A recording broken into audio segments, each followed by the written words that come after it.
But I'm back in what feels like, I don't know, it's been a while since I've recorded an episode. A few days. One woman might say over a week. But here I am, ready to do things for the Dutch Snedeker podcast. Again, I'm Dutcher Snedeker.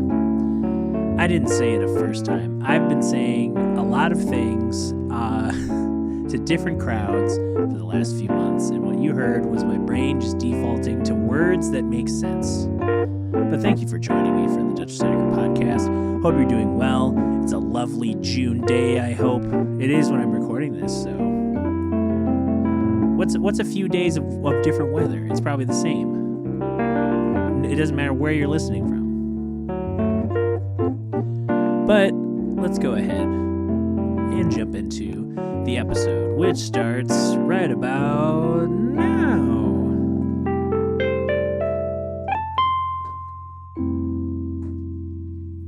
Hello. Welcome back to the Dutch Snedeker podcast, a podcast that exists purely for the discovery of what a podcast can be, what it can turn into. You know, so many of these podcasts, these podcasts out there with their scripts and their stories and their narrative through lines and their episodic adventures and their planned out, curated content to give you the best nuggets of... No. This podcast is a half hour long, and it doesn't do any of that. There's no script. What did you think I came in here and planned this? Look at this. The background's dark, so you don't see anything too out of place because it's all kind of just a nebulous background, right? You can't really tell. And if I were any good at video editing, I could darken the back and just put more focal light on my face, and then you wouldn't even know there's stuff behind me. Anyway, this is only for visual listeners. Audio listeners, you can imagine what I'm describing. You could also go to my YouTube page and watch what I'm describing. But if you're like, that's too much time, you've already wasted 2 minutes of my time with rambling and a theme song. Tell me some facts. I'm hankering for some facts. All right, here's the fact of the matter. This office is still a new venture. I have to remember that. I've only had this office since November of last year, and we had a little thing called a pandemic that kept a lot of things from moving forward. One of them being what exactly I need to do with this office more. Even now, if I were to move, theoretically, the autofocus was supposed to change, but it didn't.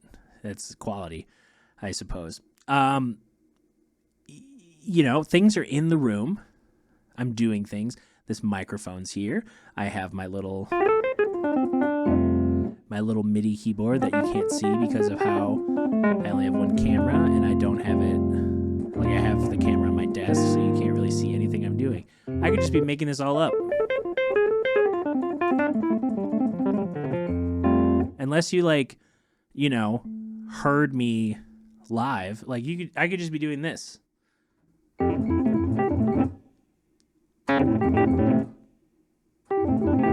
How much editing would this be though if I had to like up and down and up and down? But as with all improvised things, sometimes you got to find a thing that you can latch onto and elaborate on. And as I was getting this set up, I had come from one rehearsal. I took 2 days off where I literally did nothing but play video games and just incubate. I needed, and you'd think like, oh, you just went on a vacation. Like, what are you doing taking a break after you went on a vacation? It was a very fast vacation. I went into it thinking that we had 3 full days and then a day on either side for travel. Nope, we only had 2 full days, which means here's how it felt reflecting. I'll say it up front. Great trip, great people, always fun times. But energy-wise, You know, I stayed up till 4 in the morning. I got home at 4 in the morning. And then I didn't go to sleep probably till closer to 5. Um, from a wedding gig that turned into a boat hang that turned into just a late night hang, and it was just great. It was great being out in the world and doing those kinds of things. I like when things go that route, when you pare down the noise of the day into like 8 to 10 people, and you're just all chatting, and you swap like, oh, these people are chatting with these people, and then these people are chatting with these people, and now I'm meeting this person. Like it's a very more structured, I think, way of enjoying people's company, because there's not so many people that you lose track of like who's who and where are we and who's talking about what. It's enough where you're enjoying each other's company. So of course I was, long time since, I was able to do those kind of late night hangs. So I did it. And then Sunday I went on this intrepid journey to the north, to Marquette. Great city, great people. Could definitely see myself.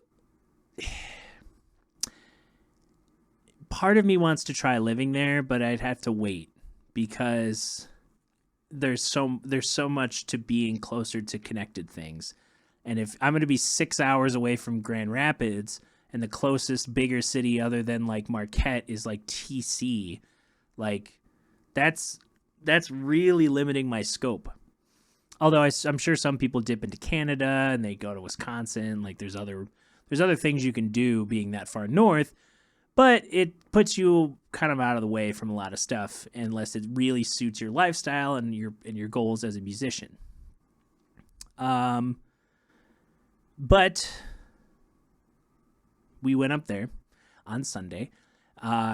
Monday, Tuesday were full of different hikes, different beach things, different, food, different activities, beer, like it just this whirlwind of different things in 2 days, late nights, early-ish mornings, and then we had another day of travel. And then I had a day off even in between that didn't feel like a day off because I was playing catch up.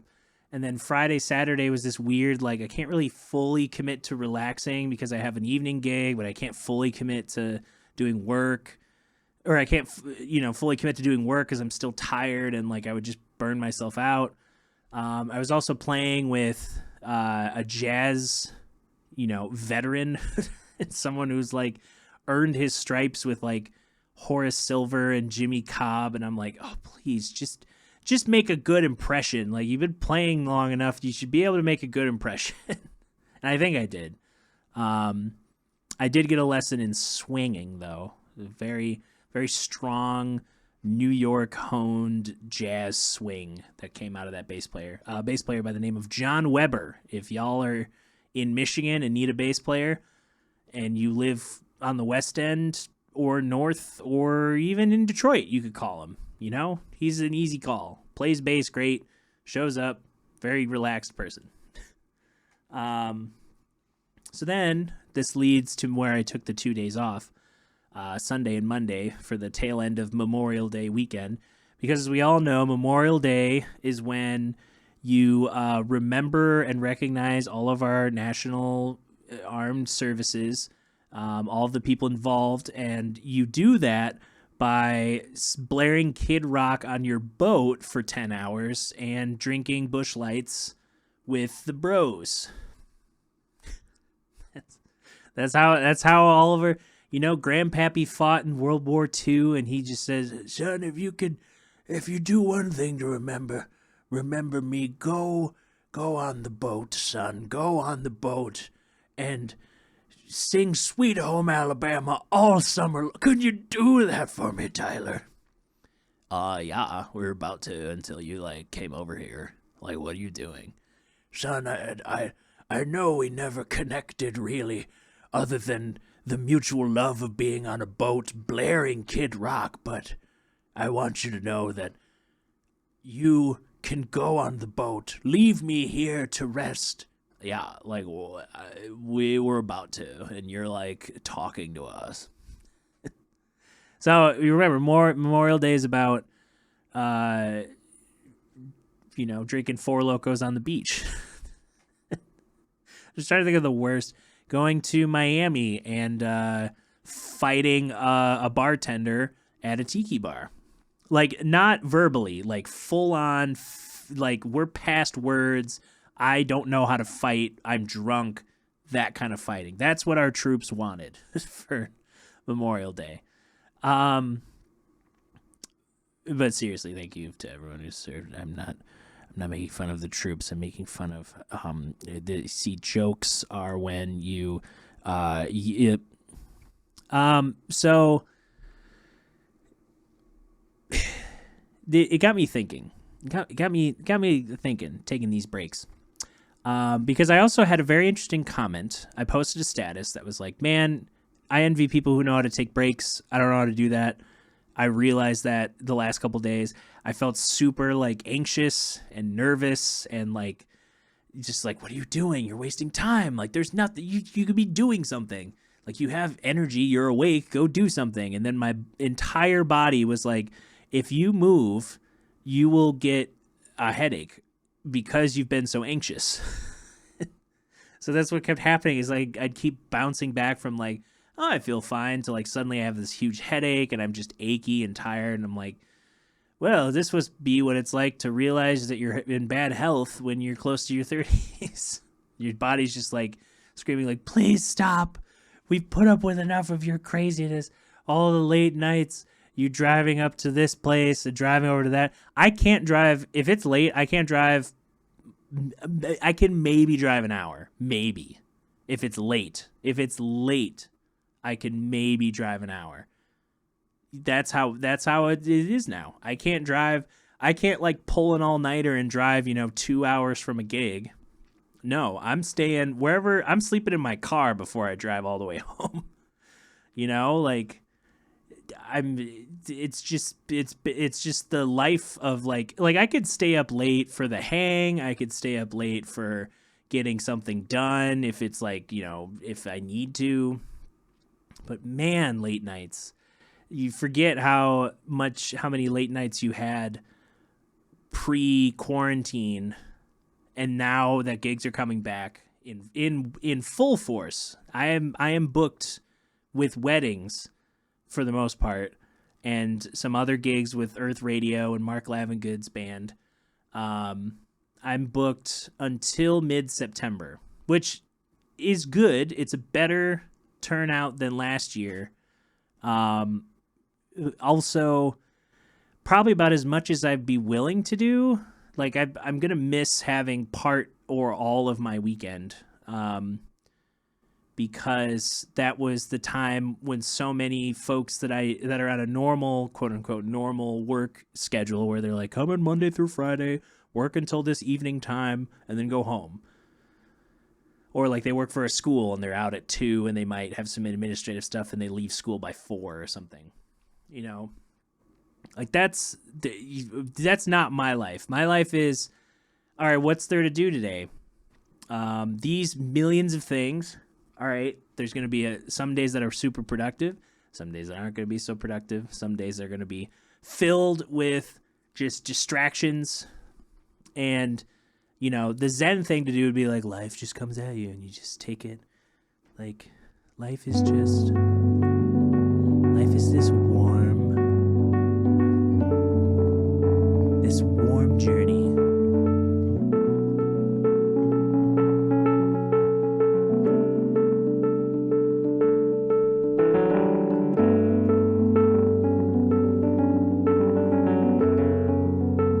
This warm journey through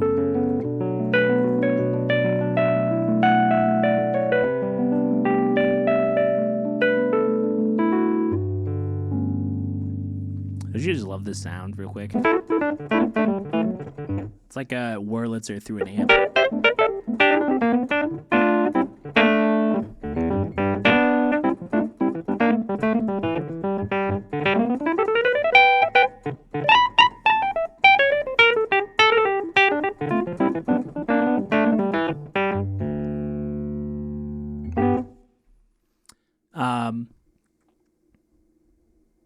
Now, trying to take a break.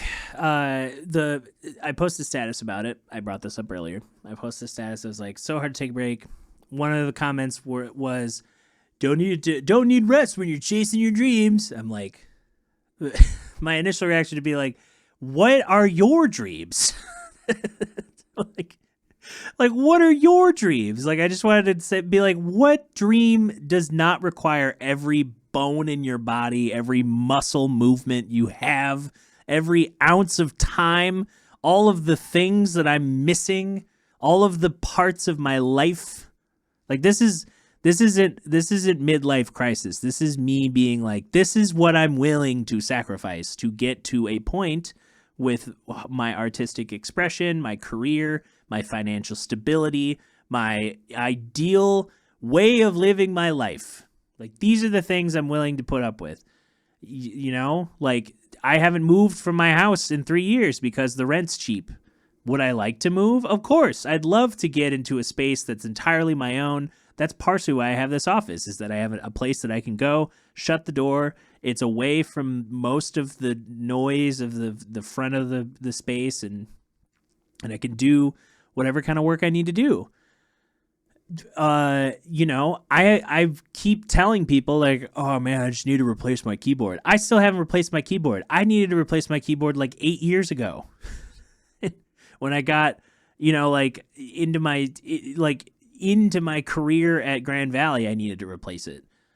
You know, a Nord, a Yamaha CP88, you know, just something comparable, some kind of analog controls for digital functions, something I can, you know, play with on the fly.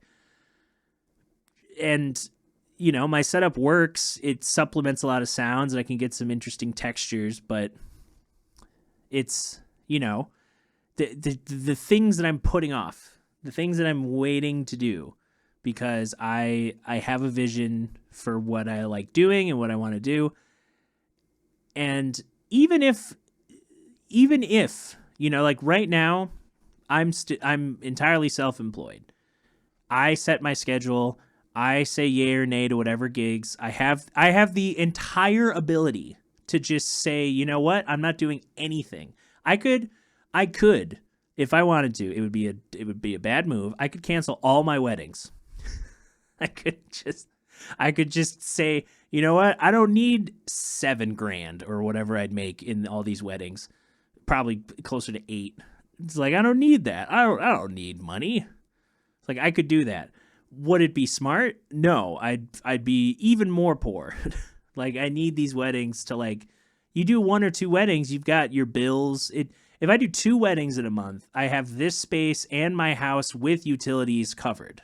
If I do 2 weddings a month or 2 comparable paid gigs, you know, or that's like, you know, I do 2 long sessions here at Third Coast, then I'd get closer to that kind of pay.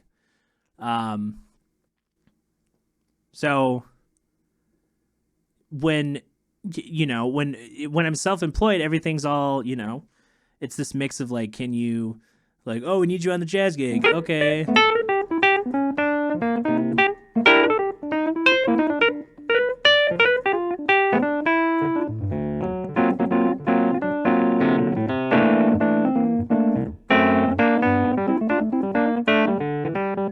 You know, kind of jazz. It's like, we need you on the jazz gig. Okay, cool. We need you on the bluegrass gig.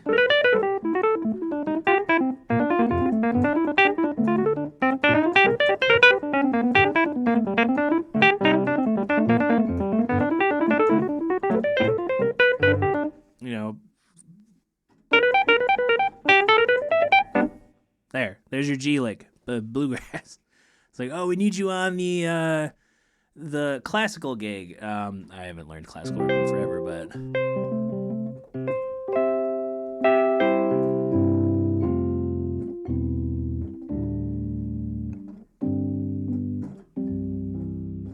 I don't know any classical music off the top of my head right now. Maybe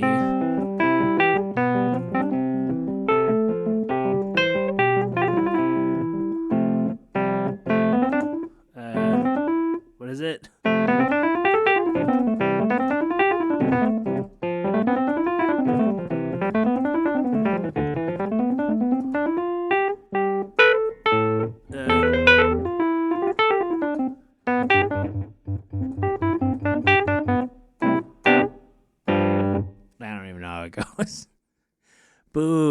I could learn classical. That was my undergrad, and that's what I studied for years. I haven't played it in a while, but I could do the classical gig, do the pop gig. Okay, pop gig. What is it?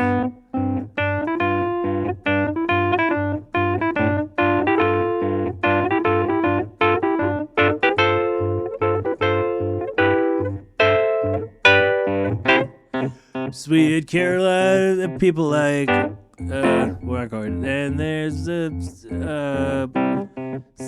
song is overplayed, and Neil Diamond's literally built probably an iron castle out of it because he's had so much money from this one song that everyone wants at their wedding, and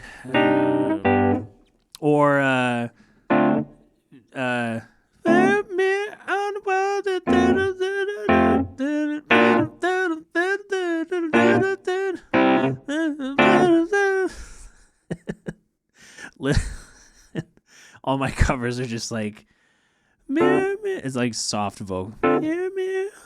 All you gotta say to this, baby, this on the wall, this man. Oh, baby, oh, baby. Yeah. I could do so. What I'm emphasizing is I can wear a lot of hats. So self-employed, it's basically just I grab the hat I need for the day and then I plop it on. And I'm like, all right, I'm the wedding pianist today. I'm the, as nice and friendly to clients as I can naturally be without seeming like I'm trying. And I'm playing music that can be fun, but sometimes isn't. It depends on the people at the wedding, the people in the band. It depends on my mood, but I can usually get over myself a little bit in those circumstances. Because, my life isn't being like, oh, I'm going to play Juice for the next 30 years. No, not be it by choice. It's like, that's just going to be part of what, I'm going to play in gigs where it's like, we're going to do Juice. We're going to do Sweet Caroline. We're going to don't stop believing. We're going to end on Don't Stop. Just a small town girl. I played that last week, I think. But all I have to say is that it's hard to take a break when suddenly all of the hats you've been wearing rear their heads and they're like, hey, we are all ready to go back to work. And then you with your hat that's like, wow, I should have used the last year instead of being only locked in my room and not doing anything to take care of my body other than eating all of the food and just sleeping. I could have done other things. And simultaneously, I did do other things. I always have to remember that. The hard part about me taking a break is that I do get work done. I get things done. I have things that are measurable results of my week. There are things that get done that I'm like, I got stuff done this week. There are some people who don't do that. There's some people who I have to remember, I think I might not be working enough compared to an inhuman monster like Jacob Collier, who, he might not even work that much. He might just be so proficient with what he does. He can crank out all right, I'm tracking a song today. It'll take 3 hours. And then I'm going to, spend the next chunks of time mixing it. And I have this collab and I'm doing this. Maybe he's just always on. I don't know. He's just that kind of person. But I have to remember that some people, there's I didn't even look at my instrument today. I didn't even look at my instrument all week. I haven't touched my instrument in a month. And meanwhile, I'm playing it multiple times a week. I'm not practicing like I should. But I have to remember that the work I get done isn't necessarily the work I think I should be doing all the time. It's the stuff that's just getting done that can measure some measure of progress. This episode you're watching is a measure of progress. I'm doing things. I'm trying to not have as much dead air. I'm trying to speak with some sort of confidence, speak with some sort of, authority on at least my experience. I wouldn't be doing this type of authority if I were talking about someone else. I can't be in someone else's shoes. But it's hard to take a break when there's that meme of musicians that we all are like 10 different things. We're all our promoters. We're all booking agents. We're all some version of publishing. We're all some version of a studio musician. And every musician is all of these things. It's just the people there are just people who demonstrably don't do all these things, or all these things explicitly well. Like, there are very few people who have the business and creative mindset to like fuse that together and make it into some sort of income, some sort of long trajectory. The scale of what they're doing is bigger than the little pieces they showcase. And some people, they still need more time on their instrument, and they're not thinking about promotion. They're just having fun with it. I will argue every musician is everything in that meme. It's just who's willing to put in the effort to get more familiar with it. It's like having your life being a mixing board, and channel 1 is your instrument, your passion, you love playing, and then number 2 is booking agent, something you don't like doing as much, but it helps you get to the main channel, or like, oh, this thing, it helps you. And then like your master fader is like, this is my life, and you just like crank it as high as it can go. Or maybe you bring it down. Maybe you dial it back a little bit, and like people can still see what you're doing, but you don't have to be as loud or as in your face as so many people are. With like social media, this you can't tell. This podcast is an exercise of me not going crazy. It's me having an outlet. another outlet. So in conclusion, we'll say, take breaks. You might be pursuing your dreams, but you need an engine that can fuel the vehicle toward that dream analogy. So you want to be able to take care of it. If you're burnt out, it's like, even if it's your dream, you could still get burnt out. Like, that's what people should be telling you. Like, a dream isn't this magical thing that like you can just hustle for hours and hours and hours. Like, I did that in my undergrad. I put in a ton of hours into practicing, into collaborating, into, I was in multiple projects. I was gigging in and out of school. I was in the practice room all the time. I didn't really socialize a ton, here and there. I was socializing in the building more often than not. I wasn't like going to parties. Wasn't doing that. Just like getting it together. And, I think it's time for another point of that. Post-pandemic life is going to creep into our collective consciousness in the next year. So there's going to be more stuff booked, more shows to see, more things to do, and more opportunities to learn, and then give yourself rest during those moments of learning, and then, or in between those moments, and all that good stuff. But that's where we're going to end it today. I appreciate you for sticking around. Let me know what you thought. You can leave comments. You can share it with people. What they also don't tell you is that you can subscribe. Just kidding, they tell you. You can go to patreon.com/Snedeker. Get a lot of goodies early. At the time of this release, stuff will have been mailed out to patrons for the May newsletter, with the sticker art from Danielle Cosby, a singer who just moved to Nashville, that also works with the Blue Water Kings organization. But I will leave you to your week. It's June. We're halfway through the year. Maybe now's the time to pick up that thing you were thinking about back in New Year's. You're like, man, I said I was going to build a deck this summer, and it's summer. Or I was going to try and, eat healthier this year. Or I was going to try and take a trip. Still time. You got half a year. But yeah. And maybe you're stressed out right now. Give yourself a break. Take the evening off. Go to bed early. You'll feel so much better the next day. If you've been good to people before, they'll be patient with you. And know that you are supported and all those good things. And we'll see you next time for an episode of the Dutcher Snedeker podcast.